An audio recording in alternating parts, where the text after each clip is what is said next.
নমস্কার, আমি নিবেদিতা।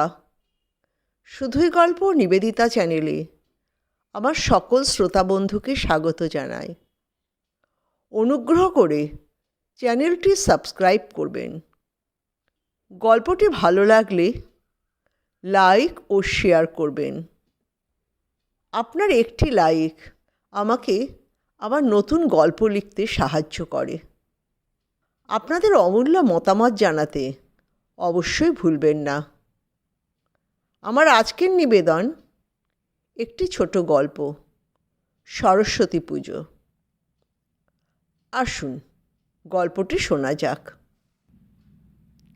আজকে সরস্বতী পুজো। সরস্বতী পুজোর দিন আমার মনটা খুব খারাপ লাগে, কেন আমি জানি না। এখন আমি প্রৌঢ়া, তাও মনের কোনো এক অচিন কোণে খচখচ করে। কেন যে করে তাও বুঝতে পারি না। ছোটবেলায় এই দিনটায় কী যে উদ্দীপনা ছিল কি বলবো। সেই কোন ভোরে উঠে হলুদ মেখে চান করা। ঠাকুমা হলুদ বেটে রাখতেন ভোরবেলা। আমরা চান করে তৈরি হয়ে নিতাম। প্রথমে হতো বাড়ির পুজো।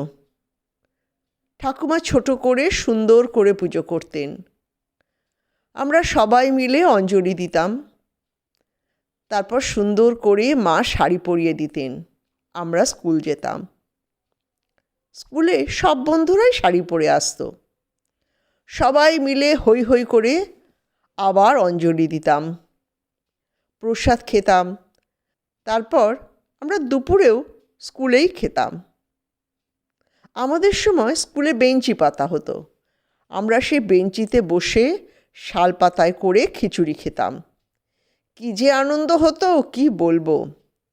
সেই দিন আমাদের দিদিমণিরা যেন ঝলমল করতেন।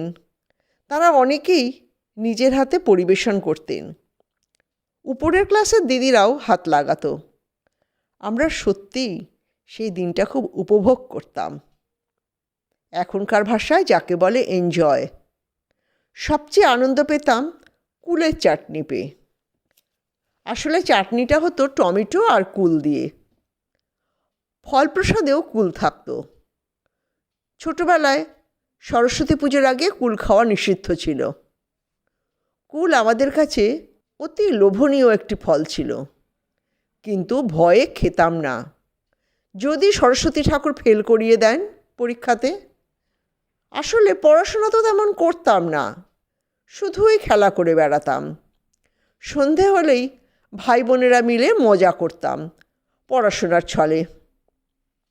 পড়াশোনার সময় গল্প চলতো বেশি। বইয়ের মধ্যে লুকিয়ে দাদাদের ডিটেকটিভ গল্প পড়তে দেখেছি। তাই আমরা ঠাকুর দেবতার উপর অগাধ ভরসা রাখতাম। অল্প পড়াশোনা করতাম আর ঠাকুরের উপর ভর করে পাশ করতাম। সেই সময়টাই এই রকম ছিল। বাড়ির লোকে অত চাপ দিত না। সবাই জানতো একটু বড় হলে ঠিক হয়ে যাবে, পড়াশোনায় মন বসে যাবে। শাসন ছিল খুব কড়া ধাতের। বিগড়ানোর কোনো উপায় ছিল না। সবাই মানুষ হয়ে যেত। একটু বড় হতে হতে সরস্বতী পুজো আমাদের কাছে অন্য মাত্রা পেল। তখনকার দিনে তো আর এখনকার মতো সাজগোজের চল ছিল না। আমরা মায়ের হাতে সেলাই করা ফ্রক পরেই বড় হয়েছি। পুজোর সময় একটা করে ভালো ফ্রক পেয়েছি। বড় দোকান থেকে কেনা হতো, সব মেয়েদের জন্য বাড়ির। দাদা ভাইরাও দর্জির দোকানের সেলাই করা হাফ প্যান্ট আর শার্ট পরেই বড় হয়েছে। আমরা বছরে ওই একটা দিনই একটু সাজতে পারতাম, ওই সরস্বতী পুজোর দিন। মা সরস্বতী ওই দিন আমাদের ছাড় দিতেন। সেদিন বইয়ে হাত দিতে হতো না। আমরা যখন 7-8-এ পড়ি তখন থেকে আমরা জ্যাঠতুতো খুড়তুতো বোনেরা মায়েদের কাছে ভালো শাড়ির খোঁজ করতাম। মা, জেঠিমা, কাকিমা সবার ভালো শাড়িগুলো বের করা হতো। আমরা 3 বোন নিজেদের পছন্দ মতো শাড়ি বেছে নিতাম। হয়তো মনের মধ্যে খুঁতখুত করতো অতটা পছন্দ হয়নি বলে, কিন্তু আর কোনো উপায়ও তো ছিল না। ওই একটা দিন আমরা ভোরে উঠে শ্যাম্পু করে মাথার চুলগুলোকে সুন্দর করে গুছিয়ে রাখতাম। আমাদের সবারই খুব সুন্দর চুল ছিল, লম্বা লম্বা কালো চুল। মা কাকিমারা সুন্দর করে আঁচড়ে দিতেন, না কোনো পার্লারে যাওয়ার প্রশ্ন ছিল না। মুখের সাজ বলতে সেই সময়কার স্নো আর পাউডার, লিপস্টিকের চল তখনও হয়নি। মা কাকিমাই শাড়ি পরিয়ে দিতেন। দাদা ভাইরাও তখন পাজামা পাঞ্জাবি পরতো সেই দিনের জন্য। সবাই আমরা স্কুল যেতাম। সেদিন ছিল আমাদের কাছে অবাধ স্বাধীনতার দিন। নিজেদের স্কুলের পুজো শেষ করে অন্য স্কুলে পুজো দেখতে যেতাম। প্রতি বছর আমাদের উত্তরণ ঘটত। ছেলেরাও আমাদের দিকে আর চোখে চোখে তাকাতো, আমরাও তাকাতাম ওইটুকুই। ওর বাইরে যাওয়ার সাহস বা দুঃসাহস আমাদের কারোর ছিল না, না ছেলে না মেয়ে। আমাদের পাশের বাড়ির মাসিমা ছিলেন অত্যন্ত গুণী মহিলা। তিনি খুব ভালো গান গাইতেন, নাচও জানতেন কিছুটা। তখন তো পাড়ার মধ্যে খুব সদ্ভাব ছিল।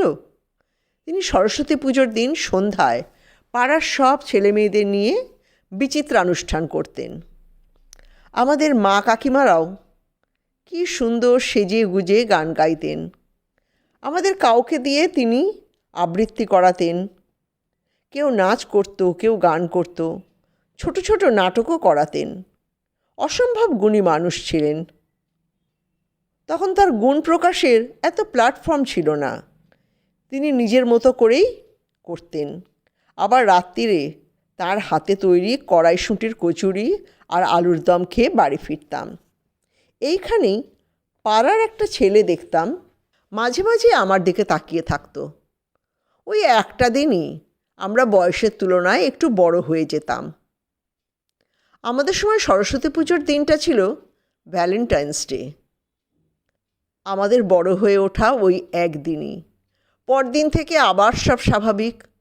আমরা রোজকার জীবনে ফিরে যেতাম, কোনো ব্যতিক্রম নেই। আমাদের স্বাভাবিক জীবন ছিল এটাই। ধীরে ধীরে আমরা ক্লাস 9-10 দোরগোড়ায় পৌঁছলাম।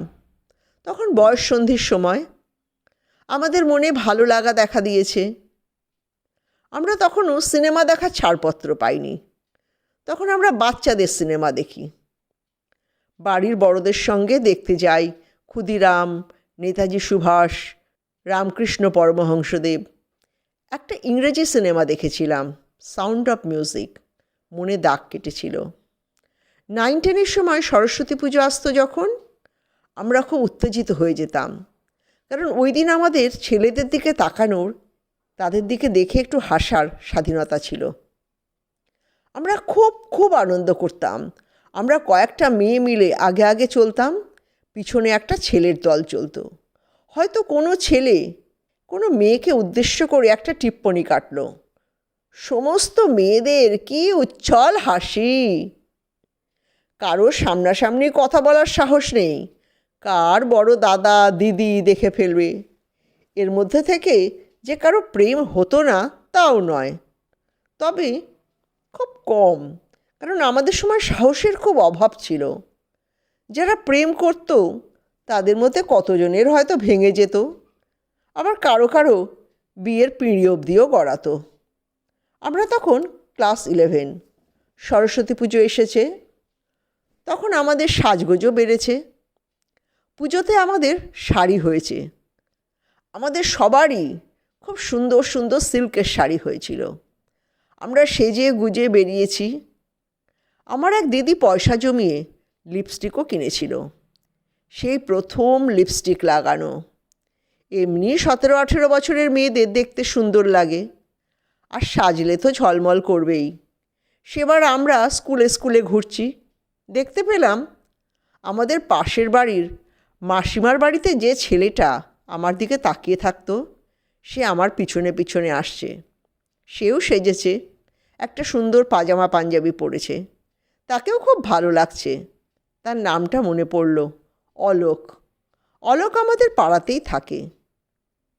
অলোক এখন কলেজে পড়ে। আমিও অলোকের দিকে চোখ তুলে তাকালাম। ওই বয়সে প্রেম বুঝতাম না, একটা ভালো লাগা তৈরি হতো। আর অলোক তো অনেক দিন আগে থেকেই আমার দিকে তাকিয়ে থাকতো, কিন্তু কোনো দিন কথা বলার সাহস হয়নি। আসলে আমাদের সময়টাই ছিল এইরকম, আমরা সব সময় ভয়ে ভয়ে থাকতাম।